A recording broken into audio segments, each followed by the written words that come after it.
pastinya pabrik akan menolak. Kalau sudah ditolak, mau diapain? Pastinya rugi. Makanya ini minusnya dari balsa jika dibandingkan dengan sengon. Tapi sebenarnya mohon maaf, bukan saya pro sengon, tapi fakta yang ada seperti ini adanya.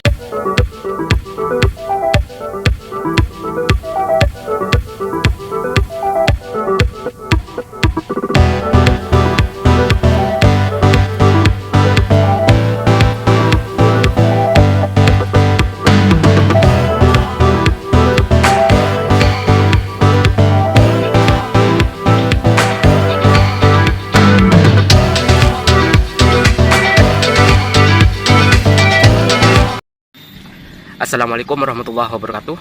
Halo sahabat hijau, berjumpa lagi bersama saya tentunya di Umar Faruk Channel.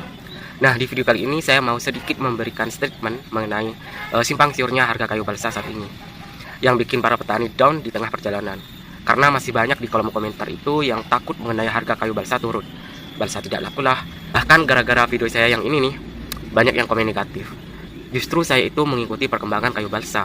Sahabat hijau, lihat video yang ditonton itu ditayangkan bulan berapa dan tahun berapa.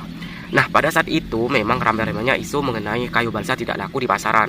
Bahkan ada beberapa petani di Jawa Timur yang menanam ribuan pohon balsa setelah berumur 1 tahun ditebang dengan sia-sia dan dialihkan ke kayu sengon. Itu ramai banget beritanya di grup petani balsa Indonesia yang di Facebook. Setelah itu saya cari informasi kebenarannya, ya memang benar kayu balsa anjlok pada saat itu. Akhirnya saya membuatlah video itu.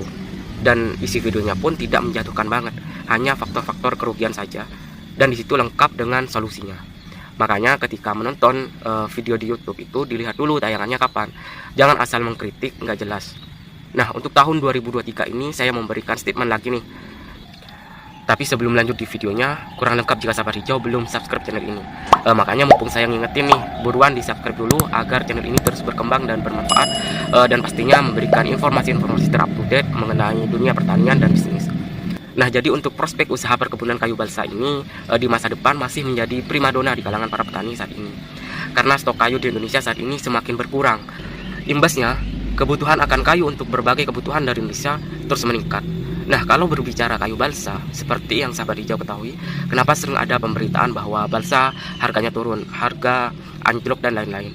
Sedangkan kayu sengon dari zaman ke zaman masih terus berkibar. Karena di Indonesia sendiri kayu balsa memiliki kekurangan, yaitu belum ada industri yang mengolah hasil akhir dari kayu balsa.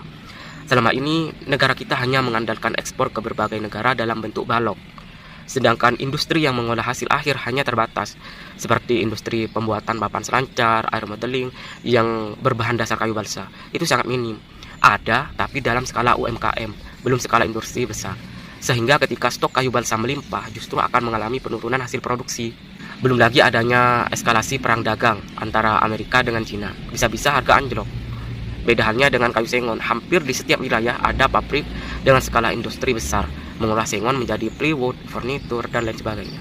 Jadi mau semelimpah apapun stok kayu sengon tetap laku, walaupun harga tetap naik turun, tapi pasarannya tetap jelas. Nah, ini saya bukannya menakut-nakuti petani balsa, saya berbicara fakta yang ada di lapangan. Karena kalau balsa ini memang perlu adanya perhatian khusus oleh pemerintah untuk mempertimbangkan pengolahan hasil akhir dari kayu balsa ini, sehingga kedepannya balance antara stok kayu dan juga permintaan pasar luar negeri. Sehingga kita tidak hanya ekspor dalam bentuk balok saja, tapi kita bisa ekspor dalam bentuk bahan jadi dengan skala besar. Dengan begitu para petani balsa sejahtera. Kalau dilihat dari peminat akan bibit balsa, ini bibitnya yang bukan kayunya tapi bibitnya ini terus meningkat mulai dari Bali, Sumatera, dan Kalimantan. Nah, otomatis 4-5 tahun ke depan stok kayu balsa akan membludak. Mereka sangat antusias untuk budidaya kayu balsa, tapi dukungan pemerintah masih kurang. Sehingga ini perlu adanya dukungan penuh bagi para dinas terkait maupun pemerintah daerah untuk menyuarakan suara saya ini yang mewakili para petani agar sampai ke pemerintah pusat sehingga dapat ditindaklanjuti kasus ini. Karena prospek untuk pundi-pundi rupiah ini sangat bagus dengan pola perawatan yang sangat mudah dan masa panennya singkat. Ini perlu diperjuangkan. Bagaimana caranya agar negara ini bisa ekspor dalam bentuk barang jadi dengan skala besar sehingga pasar balsa itu jelas dan balance. Karena motivasi masyarakat dalam menanam balsa ini berorientasi pada usaha ekonomi atau bisnis dalam rencana masa panjang. Jadi memang perlu dukungan dari pemerintah pusat agar kayu balsa ini diprioritaskan dalam program kerja pemerintah. Kalau perlu pemerintah daerah ikut bersuara agar ini sampai pada pemerintah pusat. Ya, paling tidak perlu adanya dukungan secara penuh terhadap pelaku-pelaku UMKM untuk terus berkarya dengan berbahan dasar kayu balsa, serta memfasilitasi kebutuhannya sehingga yang awalnya UMKM menjadi industri besar. Seperti pengrajin kayu balsa di Sidoarjo yang mulai tembus di kancah internasional. Makanya ini yang perlu difokuskan oleh pemerintah. Kalau dilihat dari karakteristik kayu balsa sendiri, itu sedikit rumit jika dibandingkan dengan sengon. Kalau kayu balsa itu ketika selesai ditebang harus cepat-cepat diproses ke pabrik. Kalau tidak, kayu akan cepat kering dan pastinya pabrik akan menolak. Kalau sudah ditolak, mau diapain? Pastinya rugi. Makanya ini minusnya dari balsa jika dibandingkan dengan sengon. Tapi sebelumnya mohon maaf, bukan saya pro sengon, tapi fakta yang ada seperti ini adanya. Tapi untuk saat ini permintaan ekspor kayu balsa masih terus meningkat, dan bahkan dengan maraknya penyakit layu mendadak yang disebabkan jamur fusarium, justru pabrik kekurangan stok banyak, dan otomatis harga kayu balsa meroket lagi.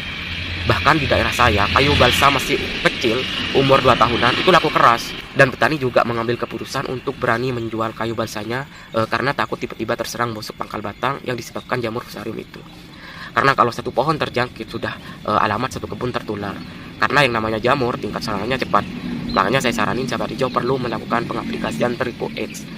Mau itu balsanya normal atau enggak terserang pun wajib diaplikasikan karena cuaca seperti ini yang parah. Ya paling tidak sedia payung sebelum hujan. Intinya sahabat hijau tetap optimis dengan terus melestarikan kayu balsa ini ke depannya. Pantang menyerah dan tetap semangat sahabat hijau.